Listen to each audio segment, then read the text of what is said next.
on this topic a lot in California. I worked on it in North Carolina. And so as a young professor in 2006, and I moved to North Carolina, there was a lot of anti-immigration rhetoric happening there. And I was watching the news and I'd see, these advertisements. It was an election year and they would dehumanize immigrants, talk about them as criminals, as rapists, as people taking away jobs. And I thought, I'm an immigrant. This, I feel like that isn't representative of what immigrants are.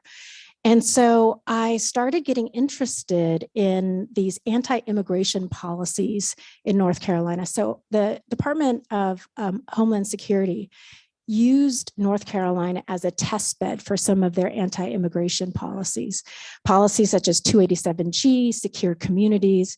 These are programs that were implemented at the local level to be able to identify undocumented immigrants and through police departments and sheriff's offices, and then deport immigrants without even due process. They didn't have a lawyer, they didn't go through court proceedings, they could just be deported. And I thought, well, they're probably using this for racial profiling. And so this was my hypothesis. And so I went to the police and sheriff's departments to ask for their data, in their arrest data, in order to see whether or not arrests were changing. The demographics of those that were being arrested was changing because of these policies. Well, they didn't give me the data, of course. So I got the ACLU involved, which Ahilan has worked for the ACLU. And when you get lawyers involved that say, we're going to sue you, then I suddenly got a lot of data. And I analyzed the data and found that the arrest of Latinos was going up tremendously, right, since these policies were passed, and wrote one of the first reports on 287G. And then the Department of Justice actually came into North Carolina, investigated and shut down some of these policies. But through that research, I got contacted a lot by undocumented immigrants and their families saying that, we are a mixed immigrant status family. Some family members were undocumented, others were citizens. And they would tell me their stories and they would ask for help. And I'm not a lawyer, right? So I handed them over to the ACLU. However, it was just heart-wrenching to see that these people who are contributing to our society, who are working in agriculture, in construction, paying their taxes, many of them pay their taxes and actually don't get to benefit from those taxes, right? They don't get to access services. They don't get to actually access Social Security benefits. That it was this heart-wrenching work. And I actually ended up having to stop that research because I was getting inundated with requests and started working on immigrant integration plans. So there actually are more communities that want to integrate immigrants into their communities. And that work was much more rewarding to me. And I created this program called Building Integrated Communities in North Carolina. I think most of our communities are actually quite welcoming to immigrants. We just need the tools, the policies to actually help us do that. And so this national narrative of us being anti-immigration, anti-immigrant is actually not probably the most common type of reaction to immigrants in our local communities. So with that, I'm going to turn it over to Karthik to tell us about the research that California 100 has been doing around this topic. Great. Thank you, Mai. And as part of our pre-session prep, we talked about how our trajectories kind of have woven in and out. I started my work at PPIC looking at the integration side first. And in fact, Manuel, I think that was some of the early research that you noticed, right? To think about immigration policy is not just something at the national level, but at the local level as well, and to think about the kind of welcoming policies or the lack of welcoming policies in cities across California. And that was before, you saw this wave of restrictionist legislation at the local level that Chris Kobach and a bunch of others proliferated, starting in 2006, 2007. And then, it was important to start paying attention to that wave and that increase. And that informs one of the books I wrote with a colleague of mine, Pratibhan Gulasekaram, about the new immigration federalism. And a lot of that focused on the rise of restrictionist laws and showing how there was a two-level game that was being played at the national level and at the state and local level to proliferate these types of policies. And we ended it with this kind of new wave, starting with DACA and how that had prompted like this new trend in a more integrationist direction. Well, after that, and you'll see this, some of you have been able to pick up this book called Citizenship Reimagined.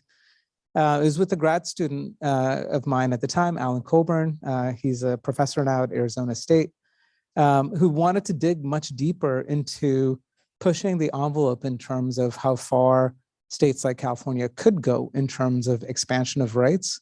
And we were the first, and not many people are taking this on just yet, although we did have a front page LA Times story in 2015 that kind of validated this notion of state citizenship. There is a law in the books in California talking about citizens of California.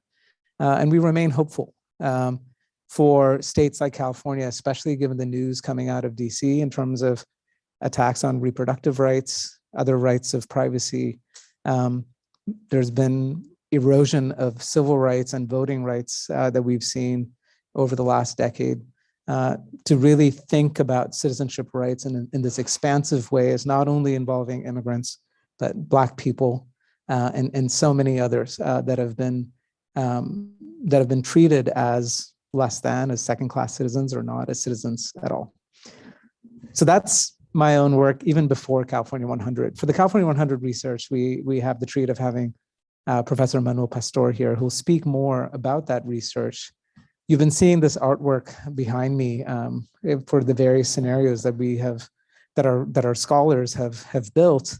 And essentially what Tai Lei and Manuel Pastor did was work with many experts in the immigration space. And these experts, most of them are not academic, they're the practitioners, to try to understand what are some plausible futures for California.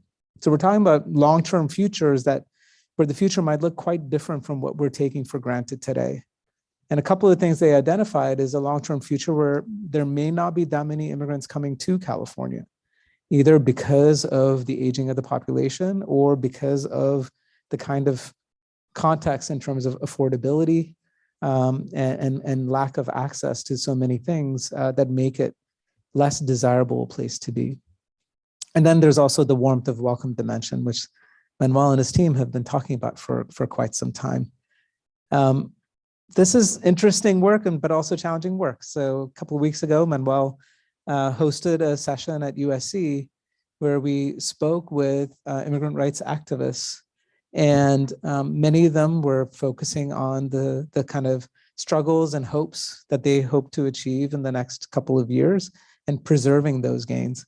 Manuel, I noticed that even when we tried to get people to think into longer term futures, it's hard to do. It's hard when you have organizations that are just kind of struggling with the here and now to try to imagine what those liberatory futures could be. But that's what we're hoping to do with California 100 in so many ways. This time around, Maya has been asking the first round of questions, but I get the privilege to do so today. So first, I'd like to introduce Ahilan Arulanantham.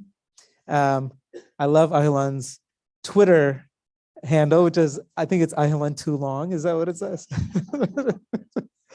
So Ahilan is a professor and co-director of the Center for Immigration Law and Policy at UCLA School of Law.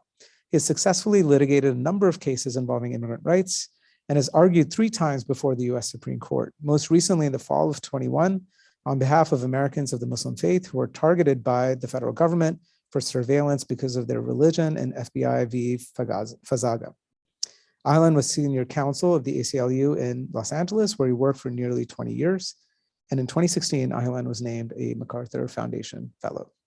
So the first question I want to ask Ahilan is to set the stage a little bit, right, in terms of immigrant rights from the Bush years through the Biden years, and then to also talk about your own personal involvement when it comes to litigating on behalf of immigrant rights. And then finally, kind of thinking ahead, what are the kinds of policies California should be pushing the envelope on? Yeah, thank you very much for inviting me, Karthik. And it's a pleasure to be here and to be part of California 100. I mean, it's difficult to summarize that history, but it is definitely something that I feel. I came to graduated law school and started working at the ACLU, Immigrants' Rights Project in New York, in the year 2000. And then I came to LA. I was a federal public defender for a couple of years in between in the border sector in El Paso. And then I came to LA and started working at the ACLU of Southern California in 2004, which for most of you is like, before time started, right? Like a long time ago. And I was mostly litigating against the federal government on federal immigration policy, largely deportation and detention policy, but also participating in the kind of immigrants' rights movement work on inclusion at the state level. And I think if you have to summarize, and I'll try and walk through it here in a few minutes, it's a lot, but if I had to summarize, I would say California doesn't wait. And I think that's something actually I heard Cynthia Buiza, who I think is on, has worked with Professor Pastor, say, California has had a very different view than the federal government has had with respect to immigrants' rights and immigrant inclusion for a long time, since I've been doing this work. And for the most part, California does not wait. There's been a very sort of aggressive expansion of differential policy at the state level in California. That didn't happen overnight. It didn't start in 2000 or even in 2004. I'll tell you a little bit about that sort of history now. It's kind of hard to imagine, but if you think about it, George W. Bush, who was the president, in 2000 and 2004, I mean, his position was he favored legalization of undocumented people, favored quote unquote amnesty, actually advocated for greater freedom of movement to some extent between the US and other countries south of Mexico and other countries south of the border. That was his position, but of course, just a few months, 9 months into his administration, we had the 9/11 attacks, and that completely changed the landscape. And I think in a lot of ways, we're still living in the shadow of that, even more than 20 years from now, the shadow of the sort of anti-immigrant fervor that arose as a result of it, or that was sort of came out of it. I guess I'm not sure if it was a cause, but there was an underlying sort of strata, and then it was sort of activated by that. That made federal legislation more or less pro-immigrant legislation basically impossible. In fact, it was the opposite. You had the creation of the Department of Homeland Security. Even the Patriot Act had some provisions that were quite draconian in limited ways, but draconian with respect to immigration enforcement. And here's like sort of my first example. In California, and I should say, sorry, so the DREAM Act, the law that would grant a path to permanent residence for people brought here as youth who are undocumented, it was introduced for the first time in April of 2001, right? So 4 months into the Bush administration. But of course, after 9/11, it didn't have a prayer of passing at the federal level. But in October, I went back and looked this up. It's so interesting. October 12th of 2001, in California, a bill called AB 540 passed, which is a bill, now it's been modeled in some other states, that effectively makes it possible for undocumented students who have lived in gone to high school in California for 3 years to claim in-state and a few other things, and can claim in-state residency. And it has actually been critical for tuition, obviously for undocumented people, undocumented students in the state system. And what I think is most interesting about it, obviously a very important law in its own right, but what's most interesting about it is that timing, right? Like the fact that 9/11 had happened a month before, that didn't prevent people from saying like, oh, of course, we should do this for undocumented youth. It's just like a tiny little thing of what a portion of what the DREAM Act could be, could obviously authorize if it were actually enacted. It's not the same thing as the DREAM Act, but it's interesting to see that, right, that in 2001, right? There wasn't, though, the same kind of resistance to federal immigration enforcement policy at the state level during that era to what we see now. Now like the things that Mai was talking about, where you started to get these more aggressive state policies, 287G, federal policies, 287G, the ESCOM programs like this, which are basically designed to get local law enforcement to become part of the federal deportation machinery. Right, those started a little bit late in the Bush administration. There were large worksite raids. You wanted an example of some things I worked on. I represented more than 100 people who were caught arrested in a worksite raid in Van Nuys in the San Fernando Valley. This is in February of 2008, very late in the Bush administration. It was amazing. You know, people who had just been living and working in Southern California at a printer factory come to work one day, and ICE agents storm the place with heavy weapons. You know, they think they're under some kind of like military takeover or something. The people all get arrested and sent to the detention centers in downtown LA. It means, you know, kids that night are waiting for their mom to come pick them up from school, or for dad to pick them up from, you know, soccer practice or whatever. They don't show up. You know, the emergency contacts that called if that person's not around, the kid gets sent to Child Protective Services. You know, this happened to you know, hundreds of people throughout the country, including right here in Southern California. And at that time, you didn't get, for example, the mayor condemning it, or the governor saying it won't happen, or a mobilization of state resources to counteract that. That wasn't, at that time, it wasn't the concept that the state might so actively resist federal deportation policy. It wasn't kind of in the zeitgeist kind of yet, you know. But that changed. It changed largely, I think, because of the Obama administration's expansion of the programs that Mai was talking about. And it's important to remember this is not a red-blue thing, or at least historically has not been that way. I mean, the Obama administration, you know, deported more than 3 million people, more than 1 million people more than the Bush administration over the same period of time, over 8 years. I want to just time check, but 2 minutes. Yeah, no, I'm with you. And more in his second term than in the first 100 years of immigration law in the history of the country, you know, from 1892 to 1991. It took a little while. One other number I'll throw at you. In California, 479,000 people were deported from California under the Obama administration, during the Obama administration. Just an extraordinary expansion of deportation authority, right? And during that time, as a result, it took a little while, but you started to get state level resistance. So there was a set of laws known as the Truth Act and then the Trust Act that made it harder for the federal government to get local law enforcement and state level law enforcement to participate in the deportation machinery. And those expanded until finally in the Trump administration, you got like even a more aggressive kind of version of that. That's sort of some of the resistance stuff that happened. It's also important to talk about the inclusion side. You know, I mentioned in-state tuition for undocumented people. Other versions of laws like that designed to include immigrants in the economy and society expanded as well. The driver's license bill, obviously, which came in 2014. Actually, there was a law license provision which allowed people to practice law in 2014.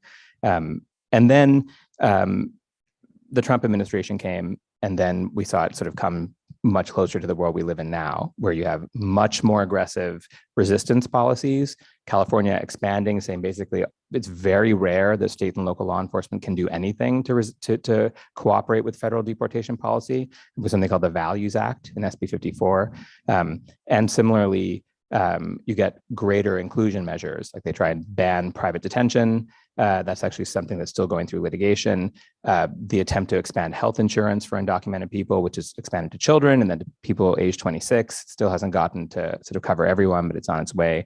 And the deportation rate massively dropped. And that's actually the reason why the rate of people being deported during the Trump era in California is actually much lower than it was during the during the Obama administration. That's a product of that California resistance.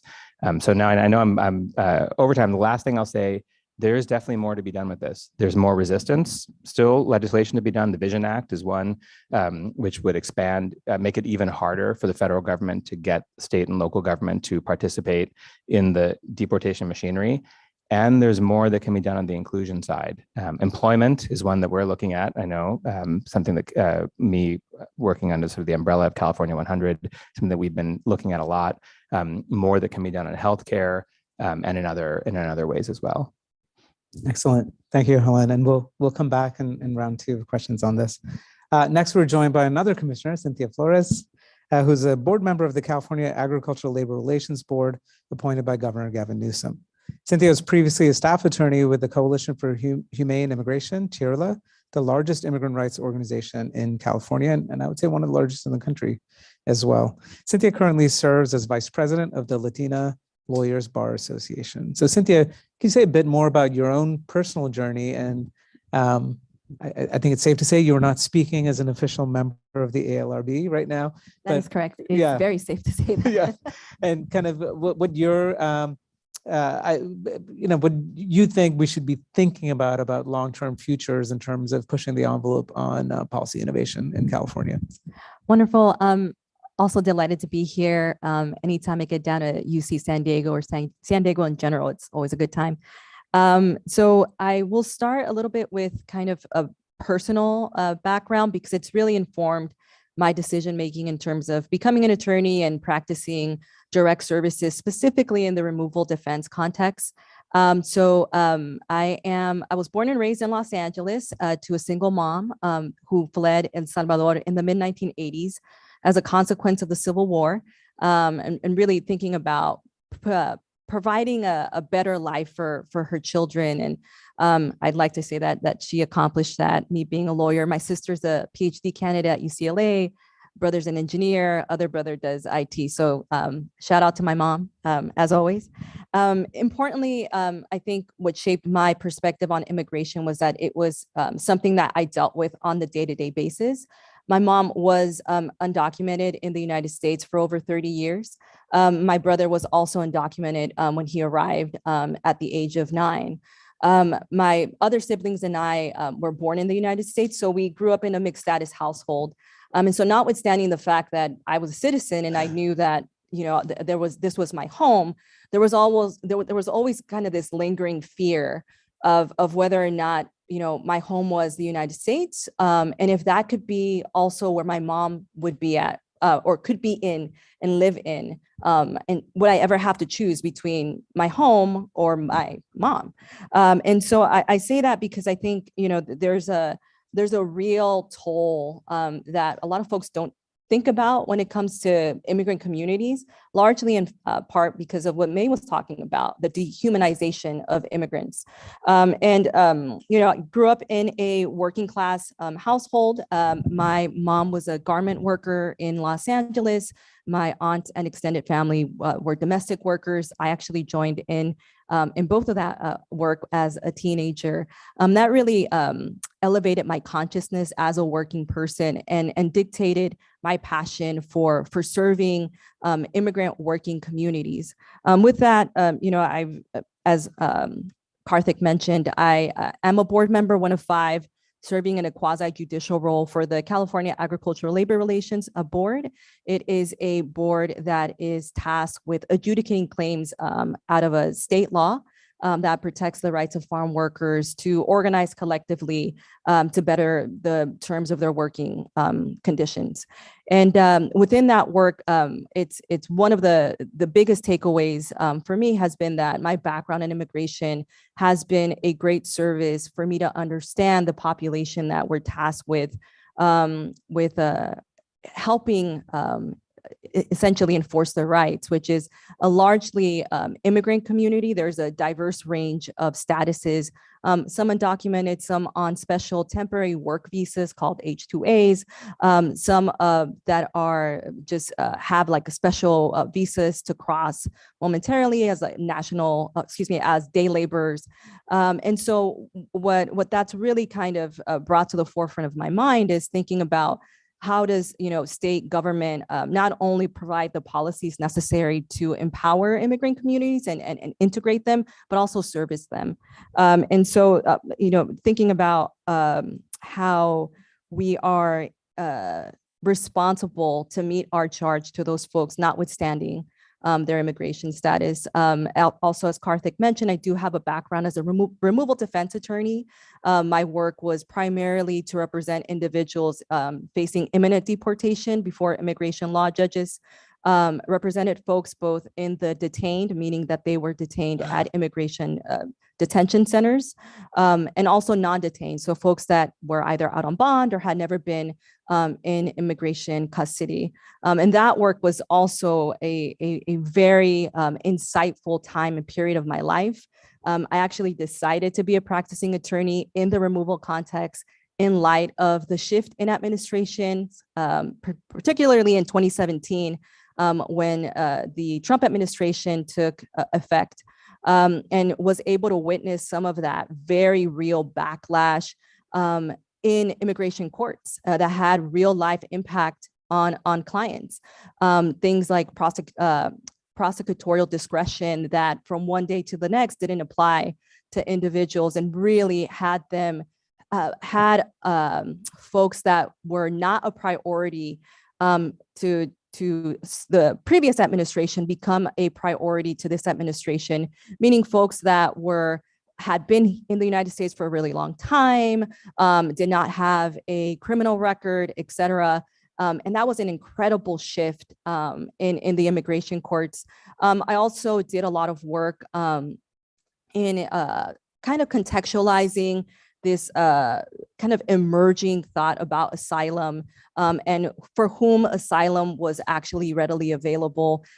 Did some work at the Mexico-US border, doing intakes for asylum seekers or would-be asylum seekers in the United States, dealt with some of the draconian policies that had people wait their turn essentially out on the other side of the border that should have been processed or would have been processed on this side of the border.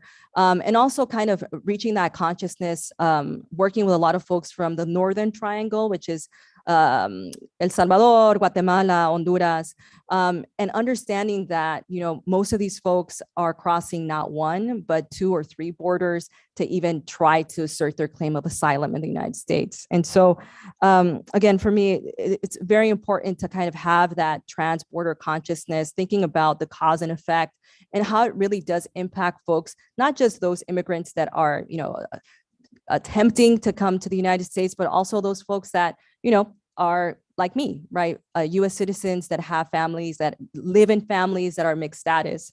And in terms of, what we can do, I think to push forward in California, I think we're doing a very good job thinking about creative ways to fully integrate immigrant communities, not just in the sense of honoring their contributions, right? Their financial contributions, intellectual contributions, but just recognizing the fact that they're human and they should have access to healthcare, right? And they should be able to have a secure housing opportunity for them and their family. And they should be able to seek unemployment benefits when they are laid off. And those things I think are just the tip of the iceberg. And I think we can think about more kind of civic engagement, participatory measures. But I think that's a conversation for another time, but those things. Well, maybe if not another time, at least in the second round of questions. Next we have Manuel Pastor, who's a distinguished professor of sociology and American Studies and Ethnicity at the University of Southern California. He currently directs the Equity Research Institute at USC. His research is generally focused on issues of the economic, environmental, and social conditions facing low-income urban communities and the social movement seeking to change those realities. He has a very extensive bio, bunch of books, just got elected to the Academy of American Arts and Sciences. Manuel, so great to have you here. If you can just say a bit more about the kind of research that your team did for California 100, thinking about those kind of some of these critical dimensions that will potentially shape our future. Thank you, Karthik. Thanks for mentioning that I just got elected to the American Academy of Arts and Sciences. And literally when I got the email, I thought it was phishing, right? Like somebody must be fooling me. I'm not getting in here. So Cynthia's experience is unique and common at the same time.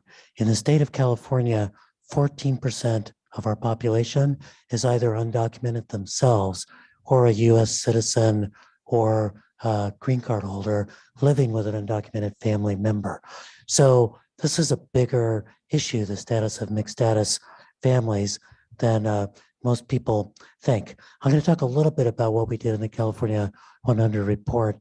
Before I do, I always like to let audiences know that if my voice sounds kind of like soft or tired, like I'm a jazz player who smoked way too many cigarettes, that's not the story. I've got a voice condition called spasmodic dysphonia that, this is true, gets treated once a month with Botox, because that's how we treat everything in Los Angeles. And it tends to make your voice sort of soft. I want to do 40 years of California history in a minute and a half. It's important to realize that in the 1970s and the 1980s, fully half of all the immigrants coming into the United States were coming in through California. And so we had a huge immigrant shock, immigrant wave, which led to a reaction in the form of Proposition 187 in 1994 that sought to strip rights away from undocumented immigrants in the state. And that reaction, we often think of California with its progressive history. We forget what prompted that progressive history was a reaction to the xenophobia.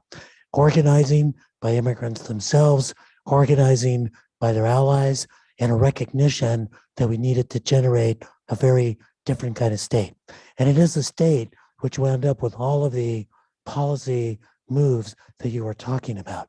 So that, I think, was the era of counterreaction. I think it's important to realize that right now we need to be in an era of recalibration. Often when we think about the future, we imagine it's going to be a continuation of the past. So it's easy for us in California to think, oh, we're going to continue to have a lot of immigrants. But if you looked at the data just from today, the number of immigrants coming into California is half what it was just 3 years ago. The share of the state that is foreign born has been falling for the last 3 to 4 years. In Los Angeles and in San Francisco, it's been falling for about 7 to 8 years. We're actually becoming immigrant poor. And while we had a sort of political reaction of trying to keep immigrants out, the real task of California is to hold on to the immigrants we've got and to attract new immigrants to come to the state with their work energy, their entrepreneurship, their intellect, their ability to create, etc. Now, when we look forward then, what are the trends we need to be paying attention to? First is what I just mentioned, the demographics, that we're actually losing immigrants to other states. Why are we losing immigrants to other states? Well, Texas may say bad things about immigrants, but you can buy a home there. And so increasingly, the issues of immigrants in the state are about economic mobility, wage growth, housing affordability, et cetera. And that means that California needs to move past its welcoming rhetoric and actually create welcoming policies that will allow people to succeed. Second, we need to recognize in this changing demographic that we've got a very different set of immigrants who are coming. In 1980, I think it was, that we calculated, might be it was 1990, I'm sorry. Half of all the immigrants who arrived in the 2 years before 1990 were from Mexico. Do you know what the share of immigrants who arrived from Mexico is in the current period? 16%. So we now have a lot of immigrants coming from Asia, coming from Central America, et cetera. And it means a couple of different things. The biggest of which is that we've got a lot of immigrants who are arriving who are highly skilled and can place well into job markets. But we also have a lot of immigrants who are essentially refugees, particularly from the climate crises and violence crises that are forcing people out of Central America. What that means for a lot of immigrant rights organizers is, while they've often said, we need to welcome immigrants because they're going to contribute to our economy, we've got a lot of people arriving who are probably not going to contribute to our economy for 10, 15 years, just because of the circumstances in which they're arriving, and they deserve to be treated as though they're worth something, not because of their economic contribution, but simply because they're human beings. Last piece of the trends that I want to point attention to is the aging of the state. Now, when I say the aging of the state, what you probably think, because you're thinking about the past, is white people getting older. And that's been, what's happened in our state, is that we've got an older, whiter population, a younger population of color, often the kids of immigrants. Newsflash, Latinos and Asians, every year, they also get 1 year older. And if you look at the demographic projections for the state, the median age of the white population is actually going to fall over the next 30 years. You know who's going to get older? Latinos and Asians and African Americans. Latino median age is going to increase from about 29 to 43 between the current period and 2060. For Asians, it's going to go from about 48 to about 52 over the same period of time. And unless we address the racial wealth gap facing those communities, we're going to have an older population without the resources to thrive. Those are the challenges facing California. Karthik is looking at me, and I'm so good that when the next question comes, I can sneak in the rest of what I was about to say. Thank you so much, Manuel. And thank you and to Ty for just amazing work as part of California 100. Finally, we have Gustavo De La Fuente. He's the executive director of Smart Border Coalition. In this role, he focuses on helping to mobilize partners and stakeholders in coalitions to design and create practical solutions to improve movement for travel through ports of entry in the San Diego-Tijuana binational region. So the question to tee it up is, how can civil society become more involved? We've talked a lot about federal government and state government actors, but how can civil society become more involved in strengthening the binational relationship? And how does this bring prosperity to our border region here in San Diego, Tijuana? And then anything else you would like to add? Anything else? Yes, of course. Again, my name is Gustavo De La Fuente. Thank you very much, Mai. Thank you, Carter, for the question, and the UCSD Design Lab as well. I appreciate the invitation. So I think I'm coming at you from a different angle than the professionals here with me today, in the sense that I represent an organization that whose mission it is to make travel and trade easier across our ports of entry. And when we look at our ports of entry, I'm looking at the San Diego County and Tijuana metropolitan area region. Okay, so I'm speaking to you from that perspective today, and I've been at the helm of this organization for the last 6 years or so. So I get to see different situations, of course, at the border. The border is a very complex thing, but we get to talk to and discuss a lot of affairs that have to do with eligible travelers. Okay, and so-called eligible travelers, right? People who cross the border every day for work, for family, for entertainment, what have you. Many different things happening there. But in terms of what this nonprofit work does, and the sort of the challenges ahead for different organizations like ours, picture something before I start really answering that question, which is every day, just in this region, we have around 140,000 people who come from the Mexican side of the border to the US side of the border. Most of those people are coming here to work. Of course, some of them are students. Some of them are families trying to get in touch with other families, or maybe somebody trying to start a business of some sort. But you're looking at upwards of 100,000 people who live on the Mexican side of the border. Many of them are US citizens. Many of them are green card holders. And they work in San Diego, and they subsidize the San Diego economy every single day of the week, at least Monday through Friday. And it is a very interesting group of people, because when you look at what is really happening at the border is you have all these thousands of people waiting in line 2 to 3 hours every single day to cross the border. It's unconscionable that we're actually allowing this to happen. And to answer a bit of your question is that part of the issues that I see with bilateral or binational organizations like the Smart Border Coalition is that we're a small organization. I mean, we are small, but we have some very civically minded and very successful business people on our boards. Okay, so we have people like Marion Walshock, represents the UC system here. We have individuals like Malin Burnham, who's been at the civic leadership for many decades now. And then we have organizations like Taylor Guitars and Kyocera Electronics and Caterpillar, who are on our board. But we also have, and this is the kind of the interesting part about the coalition, is that we have Mexican businesses and Mexican nationals on that board. And we try to keep that balance between those two groups. And they're friends. At the end of the day, this is a group that we'd like to be around each other. And we discuss border issues. How do we make the border smarter? How do we make it more efficient for people to cross that border, especially if you're talking about eligible travelers?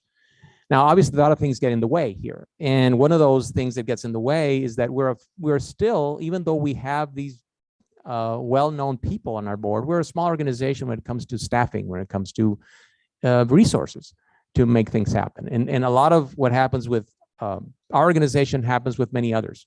So one of the things that we look for is how do we create a stronger platform for these organizations to talk to each other and to actually begin to advocate and really put stakes in the ground as far as these populations that cross the border is concerned.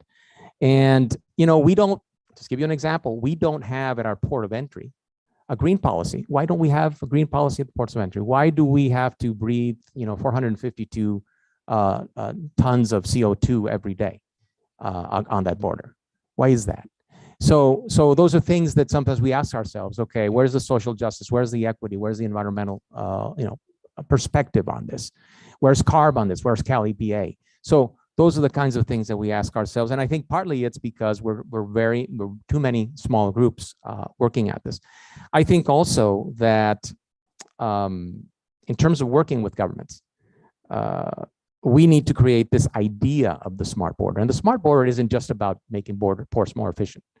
It's a lot about, okay, how we make trade more efficient. How do we make families connecting more efficient? How do we work with the technology community to use some of these available technologies today, like we see here at UCSD and through the research that you do.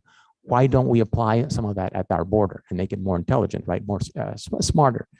Also, I think that one of the things that we don't have at this border, and which I think would help us, and it would help pretty much all borders, is that we have not developed the concept of what transborder leadership is.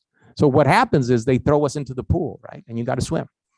I was not involved in this kind of work before. I'm coming from private enterprise in Mexico and in the United States, and all of a sudden I'm thrown into the pool. And I'm saying, how does this happen?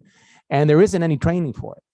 There are courses out there. There's other universities here in town who provide some of this, but there's not really, we don't have a toolbox to create these transnational leaders. And I think we need that. I think we need that, especially for young people to get involved in this conversation. Let me just add a few more things. And one of them is the perception that we have and opening up a very purposeful dialogue with media. The media demonizes the border. The border is chaotic. The border is violent. Don't go there. There's nothing going on. We think it's a land of opportunity, to tell the truth. I think but that's something that the dialogue between some of the groups like ours and we have to have those dialogues with organizations like the Union Tribune and others. But I think that plays a big role in the perception that people have about the border and of migration, right, of individuals. Let me just add a couple more things that I think we really need to do. One of them will sound a little bit counterintuitive. I say we must have a short-term problem-solving mentality. Okay, when we join these groups, these small groups, the mentality is, oh, we have to advocate for something. Oh, it's going to take us 15 years to do that, right? Or 10 years to do this, or 5 years to do that. Just look at this, this system, this trolley system here that I'm looking at. It took 15 years in the making.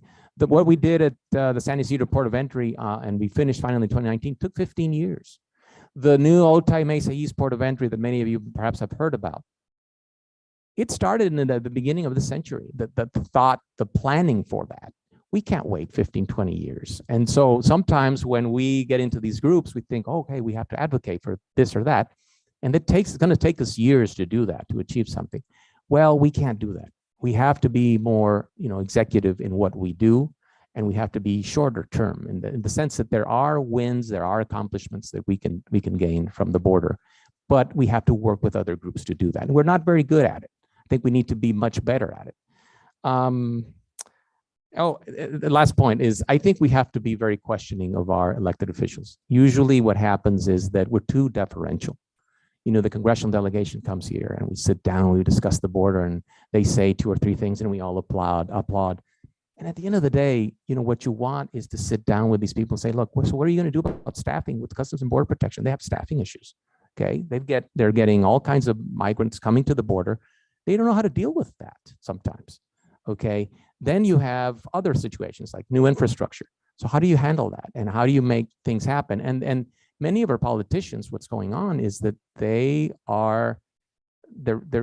very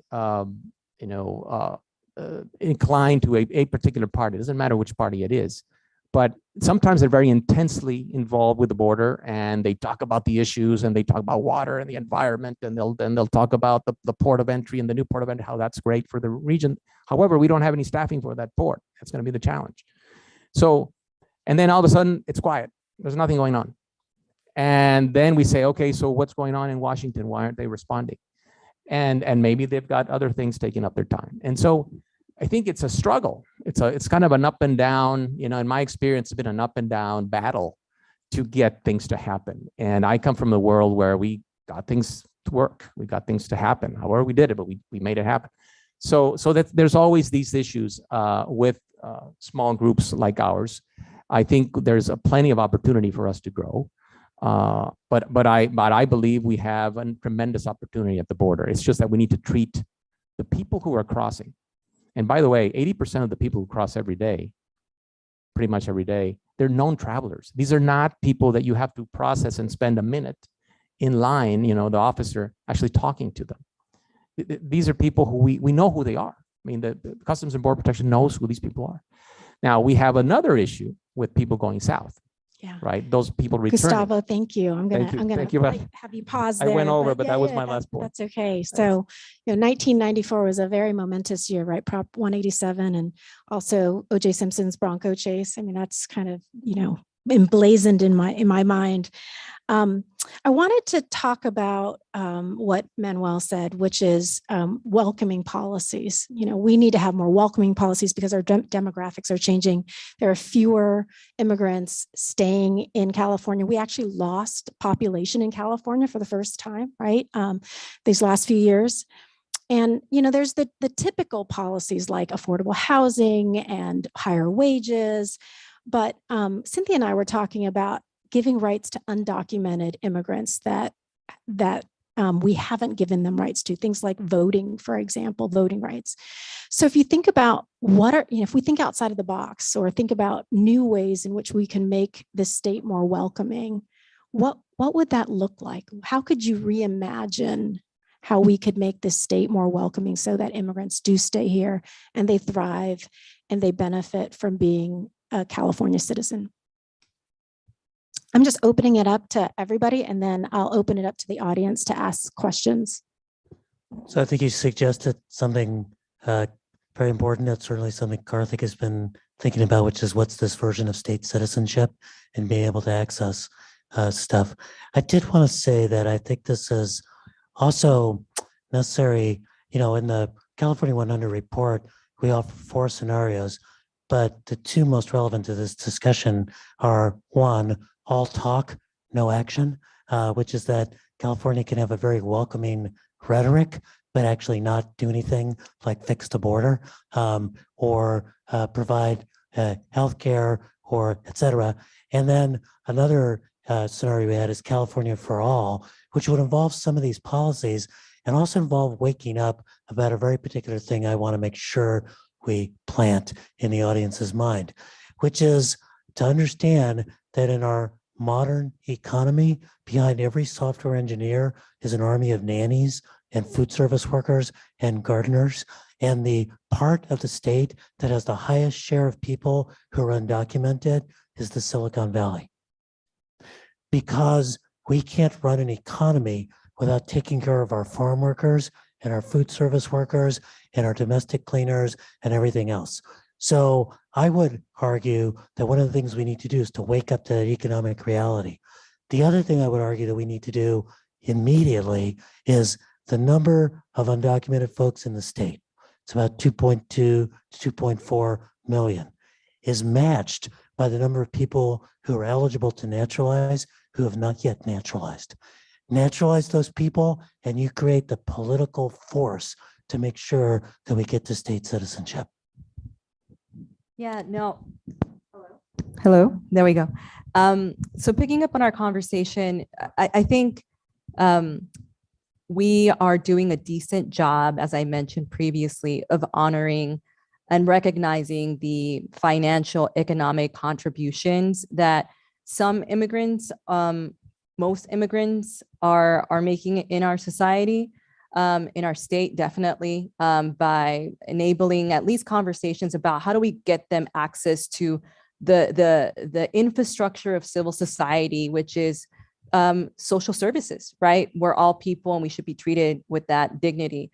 But beyond that, I think there needs to be almost like a correlation, right? I think, Manuel, you spoke about, you could buy a home in Texas, right? And what does home ownership mean to folks? It means you're planting your roots, right? You are invested in it. And I'm also a little bit in politics. And, you know, one of the things that we talk about is like homeowners are those folks that vote, right? Why do they vote? Because they're invested, right? They're part of that fabric of that neighborhood, of that region, of that community. That's why, you know, thinking about state citizenship and how do we get to a point where we can offer that same level of ownership in defining your own destiny to immigrants? And I think a lot of that has to do with being part of the social civil fabric of, you know, being able to elect whom you want to elect, run for office if you want to, right? So offering those opportunities to immigrants, notwithstanding their citizenship status at the federal level, so that they themselves feel like they can take ownership of where they're at, their own destiny, their life. And I you know, that's something that I think it isn't too far out, at least, you know, in my humble opinion.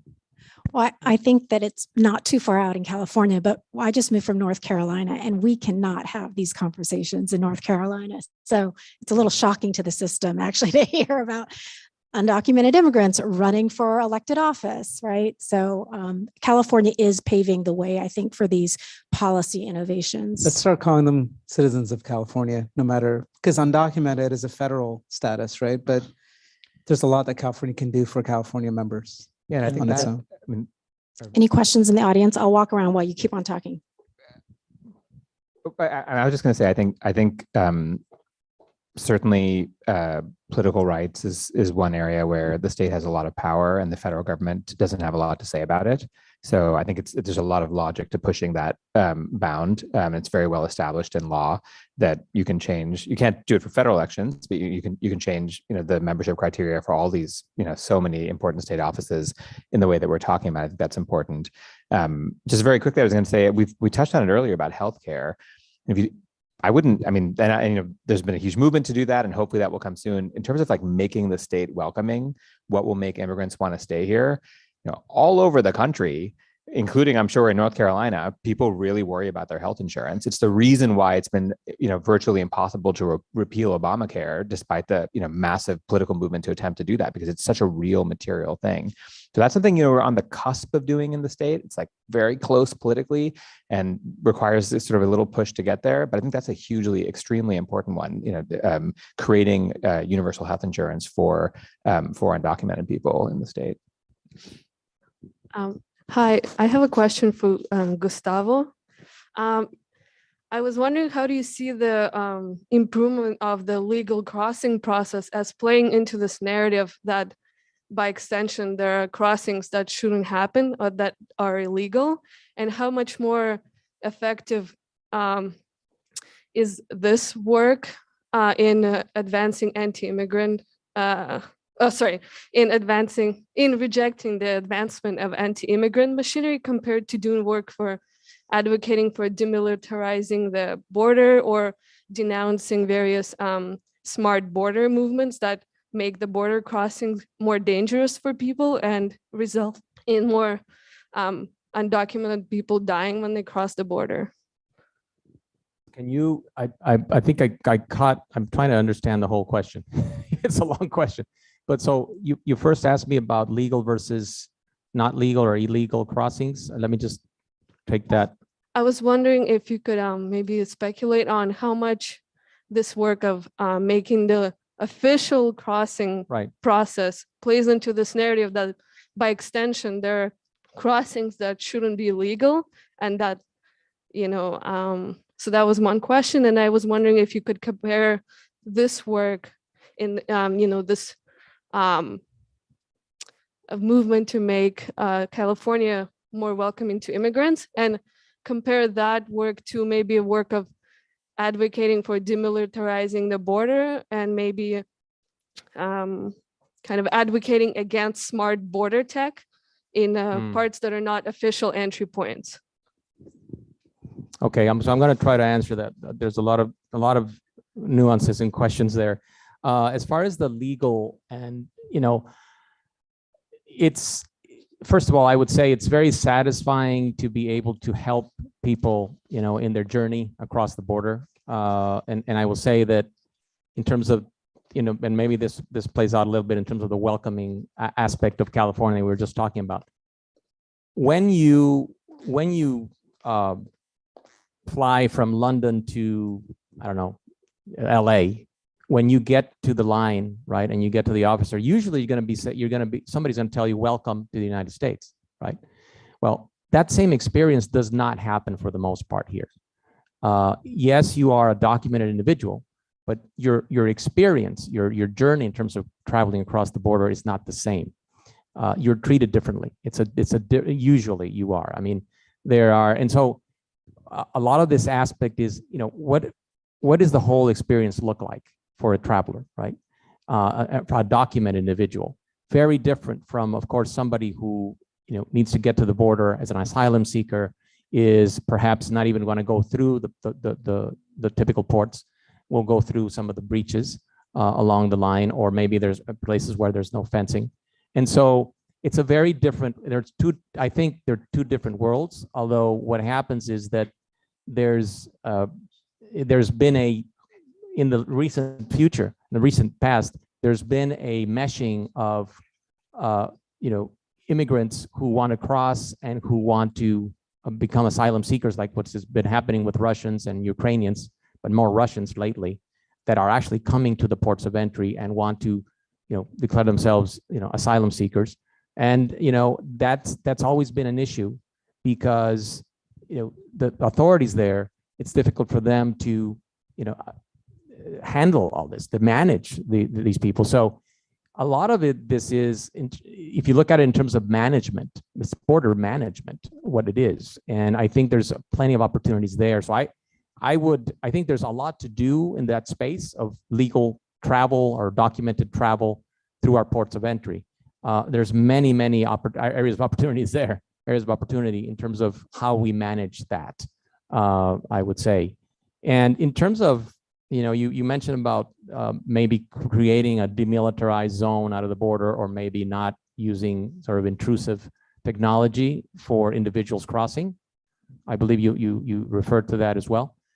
I think that the way that we're viewing that border needs to change. What we do, generally speaking, is we view the border as a point on the map, and it's a very small point on that map where people get across. And our concept of the port should not be that. The concept of the port should be much, the line must be drawn way, way back, because many people, you make their lives out of the border, right? They go to the border, they're around the border, but we tend to create a pressure point, a very, very intense pressure point at each port of entry. It's a very small space on the map. But if we were to take that periphery, that border line, and go beyond and take it back some miles or a good number of miles, then you'd look at the border very differently in terms of who's traveling. But if in terms Gustavo, I'm going to Yes. have you pause Sorry. there, and thank you for that. We will have more time after this for you to come up and talk to our panelists, but we're running out of time. Did you want to say one quick thing? Yeah, one quick thing, which is about North Carolina. That'll be good for you. I think it's important to realize that California needs to get this right. A quarter of our state is immigrant. About a third of our labor force is foreign born. Half of our children have at least one immigrant parent. We have the most settled immigrant population in terms of years in country of any state in the United States. And 2/3 of our undocumented immigrants have been in the state for longer than a decade. We need to get this right for the future of California, but we also need to get this right to show North Carolina that their xenophobia is not going to pay off. And that if we and really move from immigrant integration to immigrant inclusion, full political rights, access to services, etc., that we will make our economy and our society hum and be an example to the rest of the country so that North Carolina changes its ways. Thank you. That's a great segue to a video that I'm going to show you about our World Design Capital 2024 designation, because that is precisely what we want to do between now and 2024 and beyond, which is the designation is for this region, San Diego, Tijuana, and we want to reimagine what home is for this region, for people who live here, for the future generations. And so we are going to be working on this initiative. And for those students that are here, if you want to find out more and become a part of this initiative, volunteer or work with the World Design Capital Initiative, stick around. I'm happy to answer any questions. There's going to be a QR reader where you can find out more information, but go ahead and play the video. From global pandemics to climate change, contentious geopolitics to calls for social justice and inclusivity, many around the globe are rethinking ways to solve complex problems. San Diego is at the cutting edge of addressing these challenges. Our two independent yet deeply connected cities are using design-driven innovation to meet those issues head-on, with histories, cultures, resources, and challenges that are both shared and distinctive. Our communities know our future is autonomous and collective. By recognizing our similarities and embracing our differences, we are rewriting border narratives, setting new standards for global partnership, and redefining what a binational home can be. Home is where life takes root. Home should be a sanctuary, a place of love, security, stability, a place that welcomes all people and species, temporary and permanent. But for some, that home does not exist. And we believe that through design, we can elevate everyone's experience of home. Whether we are designing a product, a production, a system, a communications tool, or an experience, in our binational region, home stands for the key values we hold ourselves to. People are at the center of everything we do. Human-centered design has begun to influence our government, social systems, and industry. We celebrate the diversity of people, cultures, and disciplines that make a region unique. We're home to some of the world's most avant-garde thinkers, makers, and doers who understand the border is a wall as well as a bridge. Our environment and architectural tradition reflects that experimental approach using history and future. San Diego, Tijuana has been a home for cross-border policy innovation and cultural exchange for decades, in spite of a border that artificially divides.